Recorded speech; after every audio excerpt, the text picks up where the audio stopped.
Bonjour l'Accor Arena.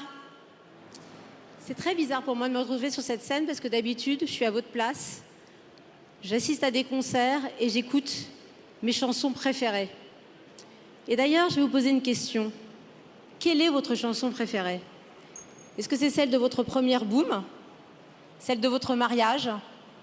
Celle de votre premier chagrin d'amour? Celle que vous écoutez le matin pour vous motiver?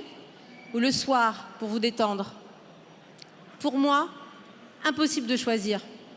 J'aime trop la musique et j'ai décidé de travailler pour elle.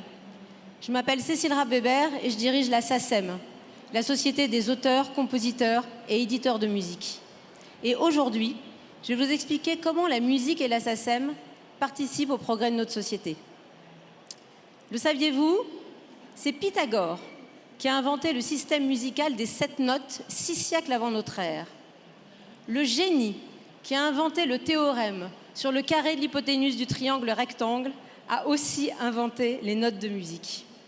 Preuve que science et musique sont intrinsèquement liées depuis l'Antiquité.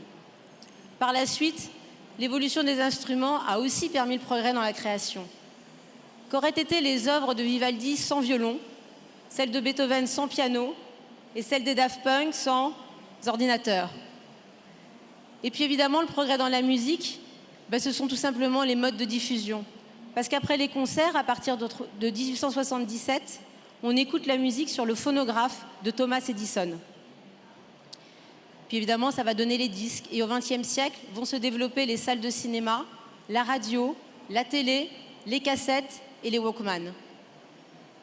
Alors depuis, évidemment, la SACEM a réussi à développer des usages de diffusion dans tous les lieux publics, par tout mode de communication. Et c'est un véritable progrès pour la société parce que oui, désormais, la société, l'homme a accès à la musique à toute heure et en tout lieu.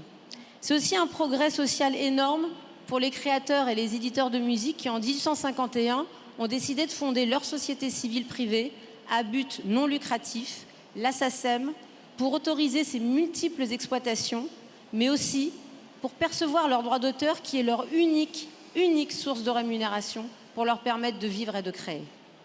Alors si je dois associer le progrès, la musique et la SACEM, je vais vous citer 5 principaux exemples.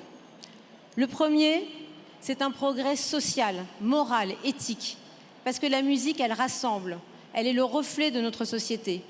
Elle est accessible à tous, quel que soit l'âge, le sexe, le milieu social, l'origine, et que l'on soit un auditeur ou un créateur. Et les valeurs de la SACEM, elles reposent sur la solidarité, l'équité et l'inclusion. Un progrès scientifique, parce que les scanners IRM démontrent que la matière grise et la matière blanche du cerveau prennent du volume lorsque l'on enseigne de la musique. Et par ailleurs, quand vous écoutez une musique que vous aimez, même triste, le cortisol, hormone du stress, diminue, alors que la sérotonine et la dopamine, hormones du bonheur, se déploient, mieux que les antidépresseurs. Aussi un progrès qui, pour moi, est intellectuel, parce que la SACEM, elle déploie à travers une centaine d'écoles par an un programme d'éducation musicale qui, pour moi, participe au développement de la connaissance des enfants, leur donne un nouveau regard sur la création et même va créer quelques vocations. Un progrès technologique, évidemment.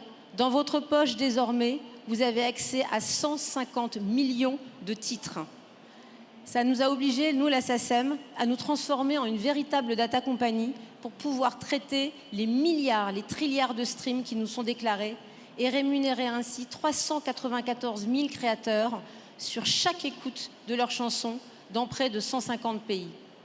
Et puis, évidemment, un progrès aussi géopolitique et économique, parce qu'en permettant le rayonnement à l'export de notre répertoire national et en même temps en attirant la gestion des plus grands catalogues internationaux comme celui de Taylor Swift, Elton John, Coldplay ou BTS, la SACEM est devenue leader mondial des droits d'auteur et elle est même devenue, à l'instar de la gastronomie, le luxe et le sport français, un véritable outil de soft power avec la musique à l'international. Mais malheureusement, tout ce que je viens de vous expliquer peut disparaître demain. Pourquoi? Parce qu'aujourd'hui, on ne peut pas parler de progrès dans la musique sans parler de l'IA générative. C'est notre nouveau défi. Alors évidemment, L'intelligence artificielle, elle va nous apporter des progrès immenses dans tout ce qui concerne le domaine médical, scientifique, pédagogique, environnemental. Mais pour la création, c'est un véritable souci. Nous assistons en effet à un pillage massif de l'ensemble de la création humaine à ce jour. Et je dois vous dire que le fondateur d'OpenAI le reconnaissait encore récemment, pour nourrir l'IA, il a besoin de toutes les œuvres qui sont déjà existantes pour créer, plutôt générer, de nouveaux contenus qui, eux, n'auront pas d'humain comme auteur. Alors quel est le risque, me direz-vous? D'une part, en pillant les créations des humains sans aujourd'hui de juste rémunération, c'est l'appauvrissement assuré de tous les créateurs du monde entier, voire leur extinction. Et dès lors qu'il n'y aurait plus de créateurs humains, l'IA va être obligée de s'entraîner sur ses propres contenus. On assisterait donc à un algorithme en boucle, géré par les géants du web, et évidemment, au bout d'un moment, une stagnation de la création. On pense évidemment que ça pourrait aussi aboutir à un contenu unique, une sorte de pensée unique, dont on connaît les dérives et les dangers pour les peuples. Je crois qu'on serait très loin de la fierté qu'on a éprouvée quand on a vu tous les artistes qui se sont produits pendant les Jeux Olympiques de Paris, ou très loin de notre exception culturelle française. C'est pourquoi la création humaine reste essentielle. Albert Camus disait « Sans culture et la liberté qui en découle, la société même parfaite n'est qu'une jungle ».